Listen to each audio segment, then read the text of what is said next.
말씀 레위기 25장 보겠습니다.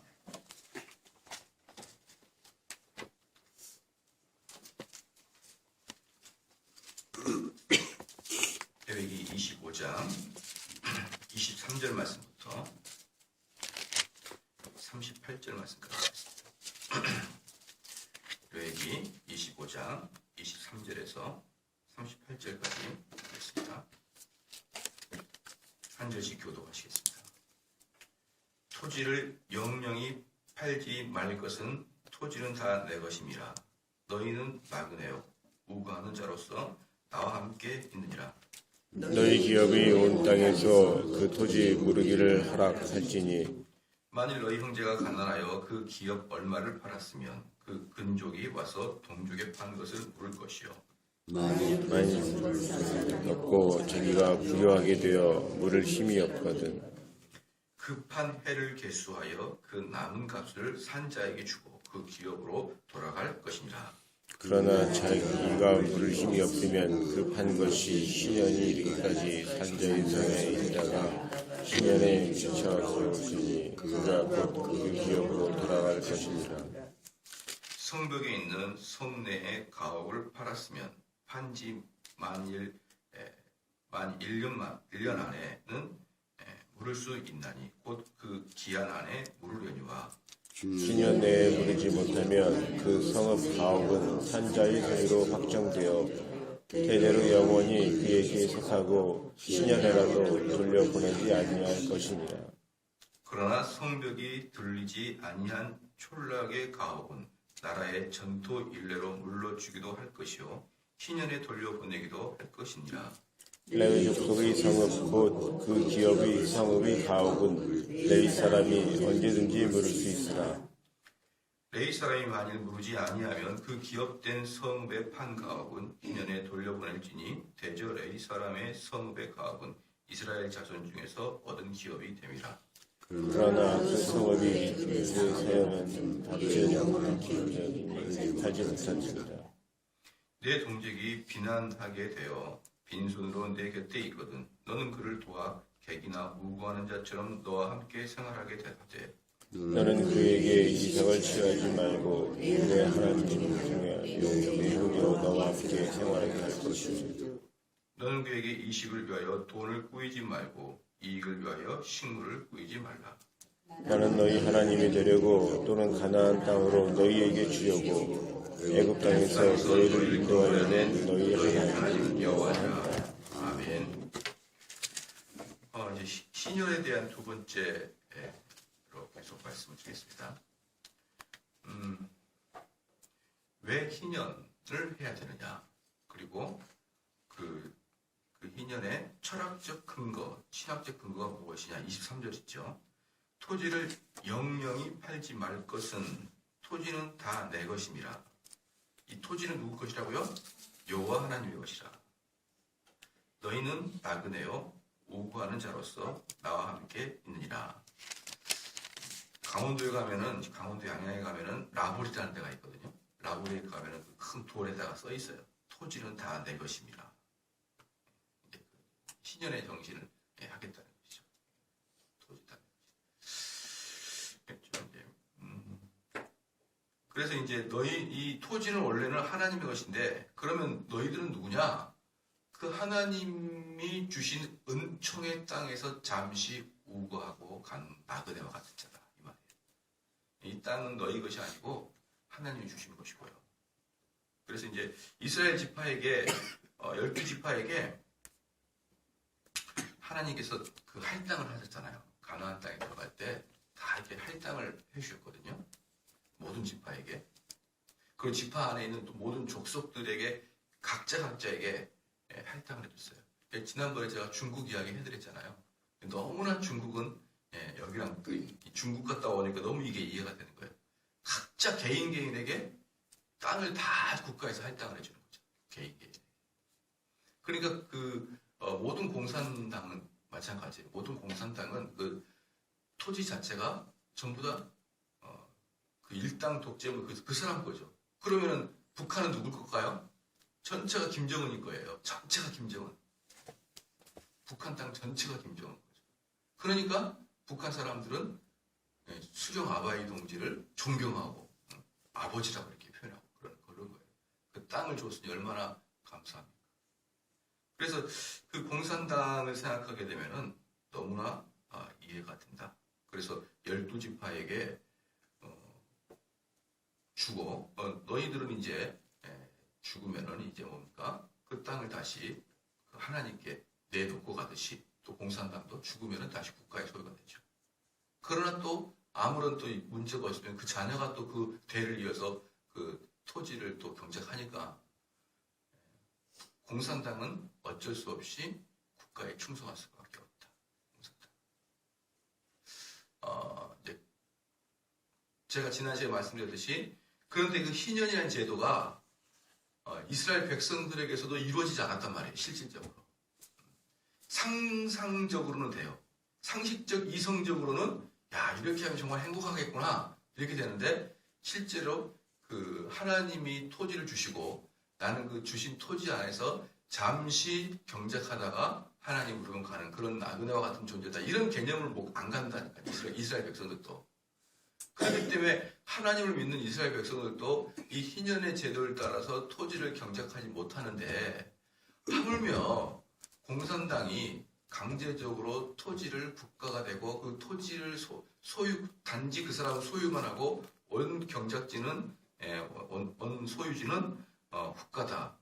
이러한 것들이 실제적으로 현실적으로 이루어지지 않는다. 왜? 사람들은 죄인이기 때문에. 그렇기 때문에 공산당은 어쩔 수 없이 폭력을 쓸 수밖에 없고 빼앗을 수밖에 없는 그러한 것들이 되는 것이죠. 그래서 23절이 바로 그 신학적인 토대인 것이죠. 25절에 만일 너의 형제가 가난하여 그 기업 얼마를 팔았으면 그 근족이 뭐냐면 가까운 친족입니다. 가까운 친척이 와서 동족의 판 것을 물을 것이요. 그러면은 이제 그 토지 자체가 자기 게 아니란 말이에요. 하나님이 홍필동이라는 사람이 맡겨놨어요.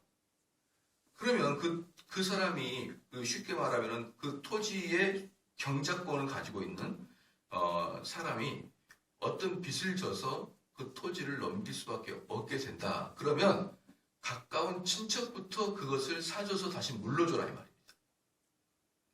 여러분 어때요? 만약에 여러분 가족 중에 여러분 뭐 친정의 오빠가 사업하다가 쫄딱 망했습니다. 어떻습니까? 산 사람 살아야죠. 이러면서 아무도 그 오빠를 도와주지 못해요. 여러분 그 상식 아닙니까? 잘못 도와줬다가 집안 다 망하는 거 아니에요. 그래서 제가 이제 또 어젯밤에도 이걸 이게 설교 준비하다가 이거 우리나라가 힘든데 만약에 여러분 가족 중에 누가 사업하다 망하면은 아마 같이 도와주면 같이 망할걸요.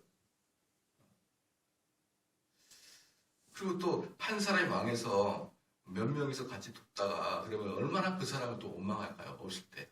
저 인간이 저거 그렇게 하지 말라는 걸 꼭 사업을 하다가 그냥 돈 여기서 끌어들여 저기서 끌어다가 빚 보증 쓰고 이러다가 쫄딱 망했다 그냥. 근데 뭐 그렇게 되면은 어떡하냐 이 말이에요.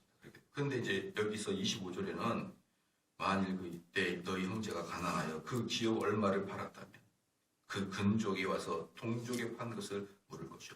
여기서 말씀을 해주는 것입니다.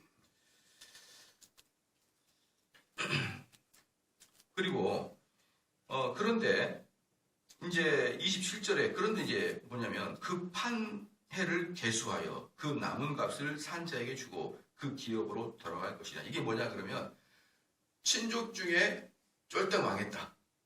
그래서 그 자기가 가지고 있는 토지를 줄 수밖에 없었다. 그럼 금방 찾아서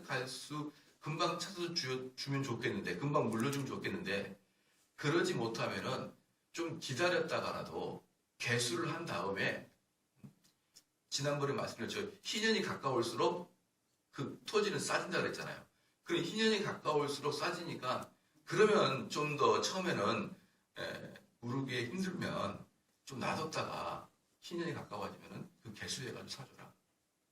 그래서 정 안 되면은, 그렇게 해서 정 안 되면은 희년 때까지 너희가 기다리라. 28절에 그러나 자기가 물을 힘이 없으면 그 판 것이 희년이 이르기까지 산자의 손에 있다가 희년에 미쳐 돌아올지니 그가 곧 그 기업으로 돌아갈 것이니라.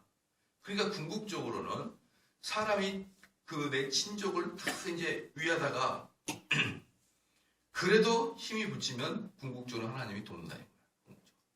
마지막은 하나님이 그 희년의 제도를 통해서 그 토지를 다시 원소유권자에게 다시 주겠다는 것입니다.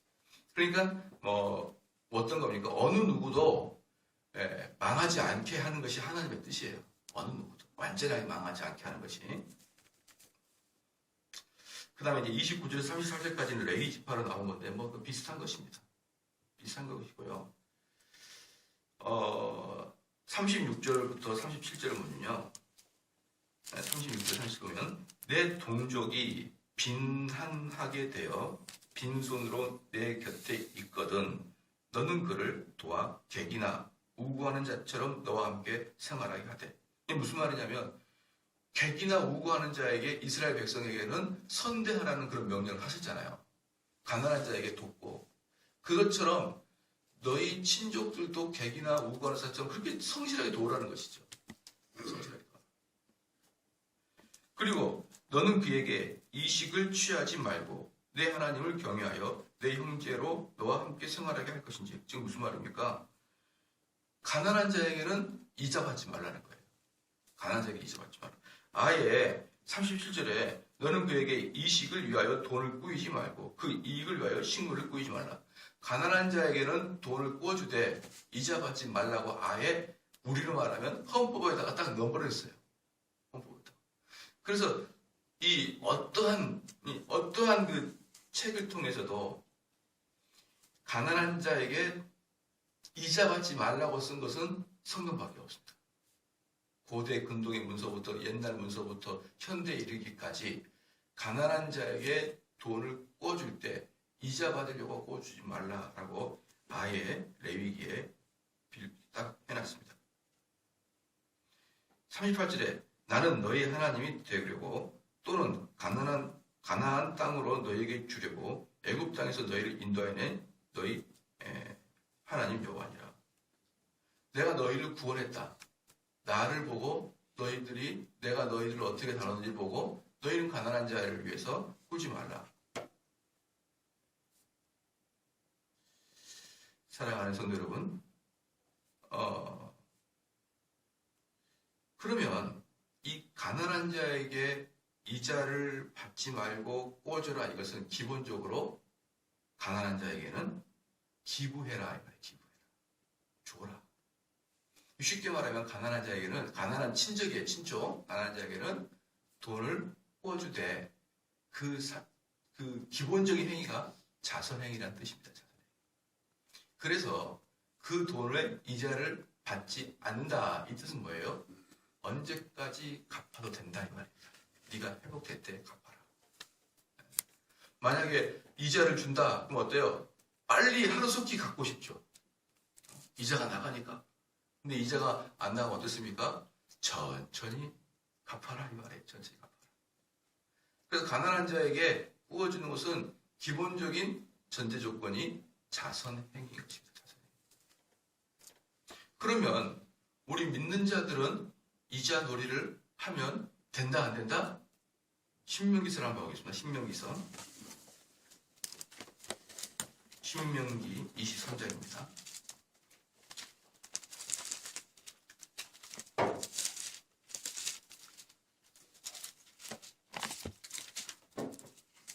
신명기 23장 20절 말씀 같이 한번 읽겠습니다. 시작.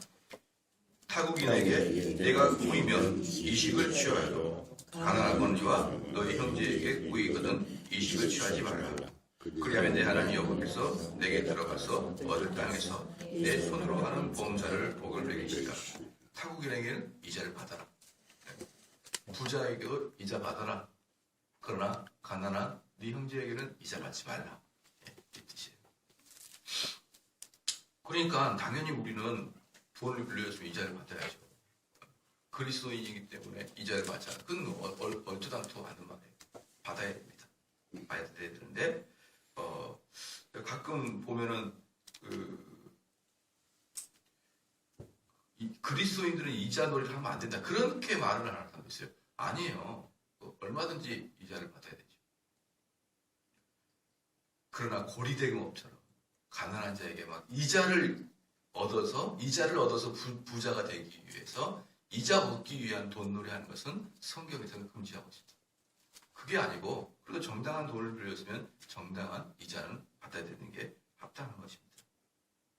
그 다음에 이제 39절부터 55절까지는 종에 대한 이야기인데요. 39절에 보니까 내 동족이 비난하게 되어 내게 몸이 팔리거든 너는 그를 종으로 부리지 말고. 이제 이때는 어떻습니까? 정 갚을 게 없으면 뭘로? 자기 몸이라도 팔아서 그 몸을 종으로 보내서 그거라도 몸을 때우는 거예요. 그렇기 때문에 그때 당시 종이 된다는 것은 어떤 뜻입니까? 우리로 말하면 돈을 빌렸다가 돈 갚지 못한 사람이 사기죄로 들어가듯이 감옥 가는 거랑 비슷한 거예요. 감옥 가는 거. 그러니까 내 몸이 그 집에 들어가서 종노릇하고 그 사람이 도망가지 못하도록 감시 관찰받는 것이 그때 이 종이 되는 것입니다. 46절 보니까요. 43절 한번 볼게요. 너는 그를 엄하게 부리지 말고 너의 하나님을 경외하라. 그렇게 했는데 그 종에 대해서 경계를 주셨는데 엄하게 부리지 말라는 거예요. 엄하게. 46절을 보면 너희는 그들을 너희 후손에게 기업으로 주어 소유가 되게 할 것이라. 이방인 중에서는 너희가 영원한 종을 삼으려니와 너희 동족 이스라엘 자손은 너의 피차 엄하게 부리지 말지니라. 그러니까 방금 신명기에서도 말씀했고 방금 레위기에도 말씀했지 이방인과 이스라엘 백성들을 따로따로 계속 구별하고 있는 걸 보시고 계시죠. 그러니까 우리는 이걸 잘 봐야 됩니다.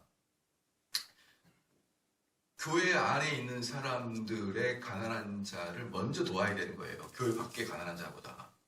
그렇죠? 근데 많은 경우에 교회 안에 있는 가난한 자는 별로 돌보지 않고 꼭 교회 바깥에 있는 사람에게 뭔가 자선행위를 하는 사람들이 많은데 그건 먼저 교회 안에 있는 사람을 돕고 그 다음에 더 여유가 있으면 바깥에 있는 교회 바깥에 있는 사람을 돕는 거예요. 똑같은 비율로 돕는 것도 아니고요. 오히려 지금 바깥에 있는 사람을 더 많이 돕는다 이 말입니다. 어떤 김치 한 포기라도 더 준다 이 말이에요. 네, 그렇게 하면 안 되고 믿는 자를 먼저 돕고 또 내 형제를 먼저 돕는 게 성경이 그렇게 원하는 것입니다. 그러면 아까도 말씀드렸지만 이때의 종은 어떤 종이라고 했습니까? 돈을 빌려가지고 못 갚은 자들이기 때문에 채무를 못한 자이기 때문에 지금으로 말하면 감옥 생활과 비슷하게 생활할 수밖에 없게 되므로 항상 주인에게 감독과 감시를 받게 되어 있단 말이에요. 도망가지 못하도록. 그러나 그럼에도 불구하고 현대 교도소나 현대 감옥보다는 그 길이 낫다. 왜? 그 사람들은 자유가 있으니까 그래도. 바깥의 사람들과 사회 사람들과 어울릴 수는 있잖아요. 하나님께서는 훨씬 더 도덕적이고 덜 비참하도록 그렇게 장치를 해두신 거예요. 장치를. 이스라엘 사람들은 그렇게 자기가 죄를 졌어도 또는 돈을 못 갚아도 이방인들이나 심지어 현대 우리들처럼 그렇게 비인격적으로 대우하지 말라. 이스라엘 백성은. 왜 그럴까요? 시작. 이스라엘 백성은 내 것이니까. 이스라엘 백성은 내 종이니까. 니네 종 아니야 사실은. 그런데 걔가 돈이 없다고 임시 방편적으로 네 종이 됐다고 해서 너 종처럼 기르지 말라는 거예요. 그 사람은 내 거라는 겁니다. 내 종이라는 거예요. 그래서 사랑하는 성도 여러분, 항상 우리는 그 관점을 가져야 되는 것이에요. 우리 믿는 성도들은 하나님의 백성인 것이죠. 그래서 우리는 그들을 함부로 다루면 절대로 안 되는 것입니다. 우리는 하나님의 것이니까. 그래서 44절 보니까 너는 너의 종은 남녀를 물어나고 너의 사면 이방인 중에서 취할지니 남녀 종은 이런 자 중에서 살 것이며 또 너희 중에 우고한 이방인의 자녀 중에서도 너희가 살 수 있고 또 그들의 너희 중에서 살아서 너희 땅에서 가정을 이룬 그 중에서도 그리할 수 있은즉 그들이 너희 소유가 될지니 너희는 그들을 너희 후손에게 기업으로 주어 소유가 되게 할 것이라. 이방인 중에서는 너희가 영원한 종을 삼으려냐. 보십시오. 이방인은 영원히 종을 삼아도 된다 이 말입니다. 왜? 그건 하나님의 종이 아니니까. 이방인은 하나님의 종이 아니니까 너가 영원히 종을 삼아라. 너에게 그렇게 빚을 많이 져가지고 못 갚으면은 어차피 너가 영원히 그 종을 삼아라. 그렇지만 어떻습니까? 너희 동족 이스라엘 자손은 너희 피차 엄하게 부리지 말지니라. 이스라엘 동족한테는 그렇게 하지 말라는 것입니다. 그러면 이제 우리가 신약과 현대로 좀 이것을 이해해 본다 그러면 여기 지금 레위기 25장 지난 시간부터 말씀했던 것은 첫 번째는요. 사회적 정의에 대해서 우리 주님은 말씀하고 있는 것이에요. 사회적 정의. 지금 무슨 말입니까? 현대 자본주의의 가장 큰 문제가 뭐예요? 현대 자본주의의 가장 큰 문제는 대기업만 엄청나게 토지와 돈을 긁어 모을 수가 있어요. 그리고 대부분의 서민들은, 많은 서민들은 겨우 시간당 몇천 원 알바를 할 수밖에 없는 거죠. 재밌는 게 뭐냐 그러면요. 이 자본주의를 그대로 그냥 시장에 맡겨버리면요. 결국은 우리는 전부 다 대기업의 손에서 다 뺏기고 말 거예요. 대기업 손에. 그렇다고 해서 공산당처럼 또 전체가 다 국가가 책임지고 다 개인이 할당된다면 거의 대부분의 사람들은 게으름과 나태하게 될 것입니다. 게으름과 나태하게 될 것입니다. 그렇기 때문에 성경에서는 이 두 개를 다 부인합니다. 그래서 자유롭게 경제활동을 하지만 부자들에게는 그 자유를 좀 제한을 하게 되므로 그 성장한 돈을 전체 국민이 좀 분배를 할 수 있도록 그것을 성경의 레위기에서 말하고 있는 거예요. 근데 그게 지금이야 현대에서 한국이나 미국이나 일본에서 그걸 이제 수정 자본주의를 도입을 하고 있어요. 수정 자본주의. 자본주의는 자본주의인데 부자들에게는 세금을 많이 걷어서 여러분과 저희처럼 가난한 자에게는 국가에서 세금 혜택을 좀 주잖아요. 좀 더 돈을 좀 주기도 하고. 여러분들 국가에서 요즘에 제가 신방 가보면 너무 한국이 좋아졌다 생각합니다. 제가 어릴 때 못 모르고 아버지 신방 가면 재밌을까 봐 따라가고 막 그랬거든요. 저도 어릴 때. 그러면은 이 할머니 할아버지 집은 도저히 들어갈 수가 없어요. 무슨 운막처럼 생겨가지고요. 어휴. 근데 지금은 여기 LH 보면 전부 다 집들이 반듯반듯해요. 다 들어가 보면은. 그 누구 때문에 그렇게 이득을 본 겁니까? 국가 때문에 이득을 본 거예요.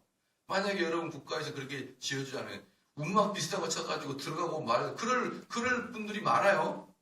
근데 그 돈은 어디서 나옵니까? 대기업이 돈을 많이 벌어서 그 세금을 법인세를 국가에 많이 내니까 또 그 돈 많이 걷어서 국가에서 여러분이 살만한 집들을 다 마련해 주는 거예요. 국가가 고맙죠. 그러한 것들이 수정 자본주의예요. 그래서 부자들에게 많은 돈을 걷어서 우리처럼 가난한 서민들을 좀 더 윤택할 수 있도록. 여기 또 이 동네 얼마나 또 동네가 깨끗하고 아름다워요. 아마 우리가 돈 가지고 살았다면 운막 비슷하게 밑에 하천 막 이렇게 꼬랑 있는 꼬랑에 가끔 고양이 죽어 있고 이런 데 있잖아요. 이런 데 살아야 돼. 어릴 때 보면 걔들 맨날 꼬랑에 죽어 있어요. 왜? 쥐약 먹고. 그런 것들 여러분 다 경험하고 살아왔잖아요. 몇 년 전까지만 해도요. 그런데 어떻습니까? 오원천지 꼬랑이 어디 있어요? 이 동네 나가봐요. 꼬랑이 어디 있습니까? 물론 이게 약수터 올라갈 때 꼬랑이 있긴 하지만 그건 이제 약수터 길이고요. 진짜 폐수 꼬랑은 어때요? 땅속에 다 묻어 있잖아요. 이게 땅속에 꼬랑이 들어가 있는 것은요. 여러분 전염병을 10분의 1, 100분의 1을 줄인 겁니다. 땅속에 꼬랑이 있는 것은. 이게 누구 때문에? 국가가 돈이 많아서 그런 거예요. 국가가 왜 돈이 많습니까? 기업체들이 돈을 많이 벌어서 예컨대 우리나라의 최고의 기업인 삼성의 수익의 90%는 해외에서 납니다. 해외에서. 우리나라에서 판매하는 삼성은 전체 삼성이 벌어든 건 10%밖에 안 돼요. 근데 그 법인세를 다 한국 정부에다 내는 거예요. 그러니까 너무 대기업도 미워하지 말고 또 그 대기업에게 법인세를 많이 걷어와가지고 국가가 그렇게 하는 것도 너무 미워하지 마세요. 예. 그러니까 실질은 돈 벌 때는 마음대로 자본주의로 벌게 하고 국가는 그것을 조금씩 컨트롤하게 되므로 수정 자본주의를 통하여 서민들에게 먹고 살게 해주는 것이 레위기에서 말하고 있는 그나마 우리에게 줄 수 있는 행복인 것이다 라는 것이에요. 이게 얼마나 레위기가 앞서간 겁니까 도대체. 2000년대 들어서나 자본주의의 문제가 발생돼가지고 수정 자본주의로 전 세계가 들어섰는데 레위기는 어때요? 예수님 태어나시기 전 2000년 전부터 이렇게 이런 것을 레위기는 알고 있었잖아요. 엄청난 거예요. 엄청난 거. 어느 누구도 그렇게 하지 못한 거. 그 다음에 두 번째는, 첫 번째는 사회 정의를 외쳤고, 두 번째는요, 사회적 예배를 우리 하나님께서는 요구했습니다. 그러니까 참된 종교는요, 공정한 사회가 되게 할 수밖에 없다는 거예요. 공정한 사회. 여러분 잘 알아야 될 거냐면 평등한 사회는 공산당이 원하는 거예요. 평등한 사회. 너나 나나 평등하다. 그게 아니고요. 공정한 사회. 즉 법 앞에 평등하고 기회 앞에 평등하는 것. 내가 충청도 사람이라고 못하고 강원도 사람이라고 할 수 있고 이게 아니고 지역과 학력과 성별에 관계없이 기회를 균등하게 해주는.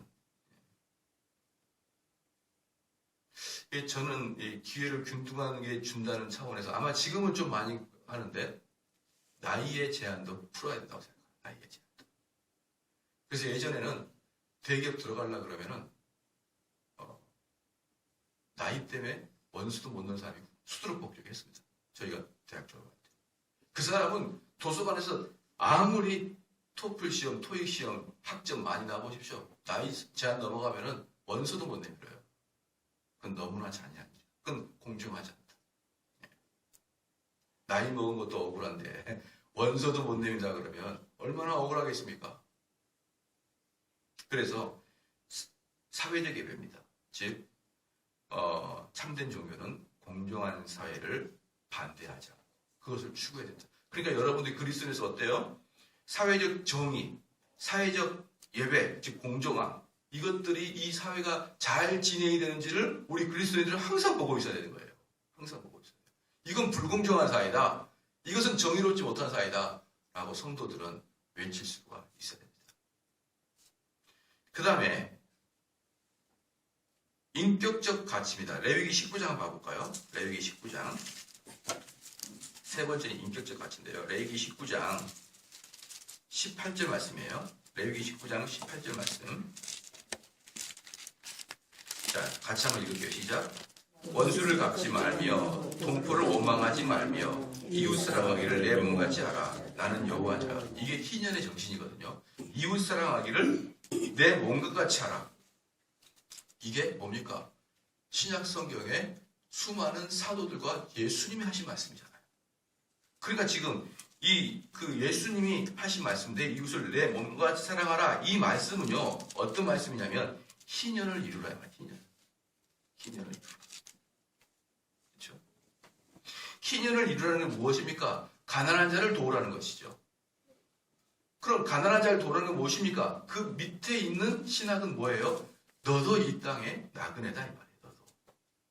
너가 이 땅에 마르고 닳도록 살고 그런 게 아니고 희년의 정신이 있잖아. 희년의 정신. 이 땅은 누구 겁니까? 하나님의 것이고 나는 이 땅에서 우구하는 거민이고 내가 이 땅에서 먹고 자라가는 것은 하나님의 은혜고 이게 네가 이 땅이 하나님의 것인 거 알고 하나님의 은혜 안에 살고 있다는 걸 안다 그러면 너의 동족을 네가 그렇게 함부로 대하지 말라.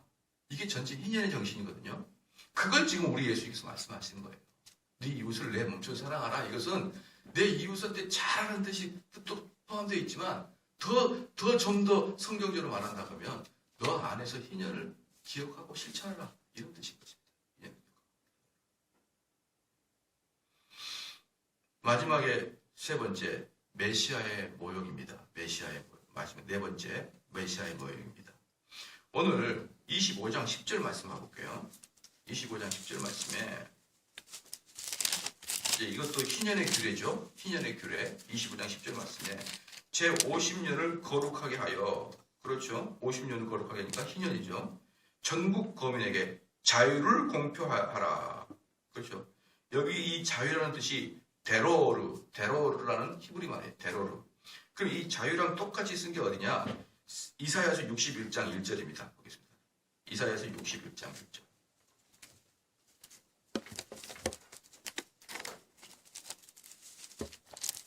이사야서 61장 1절 말씀.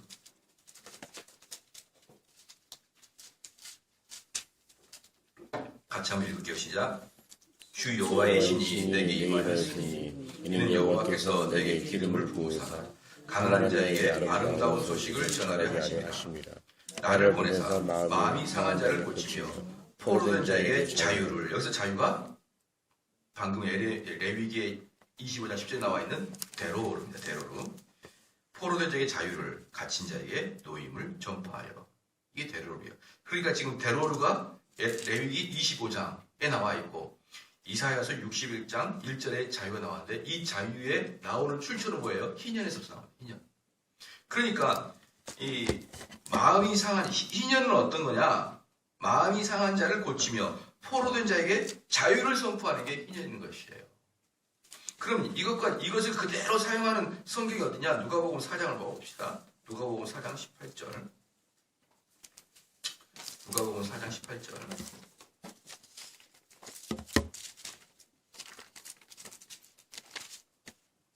누가복음 4장 18절 말씀 19절 같이 한번 읽겠습니다. 시작. 주의 성령이 내게 임하셨으니 이는 가난한 자에게 복음을 전하게 하시려고 내게 기름을 부으시고 나를 보내사 포로된 자에게 자유를 눈먼 자에게 다시 보게 함을 전파하며 눌린 자를 자신. 이게 지금 이사야서 61장 1절 말씀 그대로 이제 예수님이 가져오신 거잖아요. 그대로 가지고 오셨어요. 19절 말씀 같이 읽겠습니다. 시작. 주의 은혜를 전파하게 하려 함이시니라 하였더라. 주의 은혜가 뭡니까? 희년입니다. 희년. 지금 예수님께서 말씀하고 계시는 것은 누가복음 4장 19절 말씀은 희년을 선포하신다 이 말이에요. 그러면 지금 무슨 뜻이에요? 희년을 선포하는 자가 구약에서 희년을 선포하는 자는 메시아다 이 말이에요. 그런데 우리 주님께서 뭐라냐? 내가 그 희년을 선포하러 왔다. 내가. 지금 메시아의 상징이다 희년은. 사랑하는 성도 여러분, 그러면 메시아가 선포하는 게 뭡니까? 포로된 자에게 자유를 주고 눌린 자에게 자유를 주고 해방을 주는 거지. 그게 바로 그리스도가 하시는 일이고 그게 희년의 정신이고 그걸 우리가 성도들에게 해야 되는 일인 것입니다. 그렇죠? 우리나라에 참 좋은 제도가 있었는데 이 제도가 점점 사라지는 게 전세제도입니다. 전세제도. 전세가 아닌 월세를 하면요. 여러분 한 번 월세로 들어가게 되면 돈 모으기가 어려운 상태로 돼버려요. 돈 모으기가. 그래서 별로 잘 사는 나라도 아닌데 외국만 나가면 제일 비싼 게 월세예요. 외국에는 전세라는 개념이 없습니다.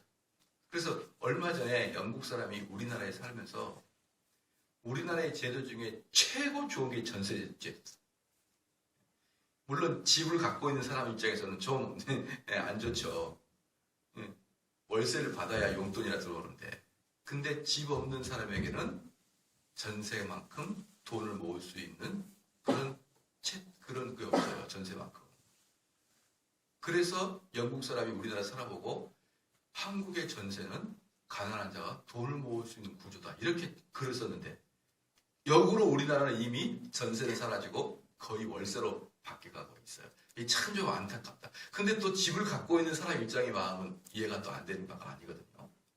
네, 참 이게 좀 자해서 그러면 이제 이게 반전세, 반월세 이렇게라도 해서 좀 가난한 자들이 돈을 모아서 영 가난해지지 않도록 좀 해주는 그러한 것들이 좀 필요하지 않느냐. 오늘 이제 제가 레위기 25장을 하면서 희년을 마무리하면서 여러분에게 희년의 정신을 같이 좀 나눴습니다. 이 정신을 가지고 생활하게 주님을 축원합니다. 기도하시겠습니다.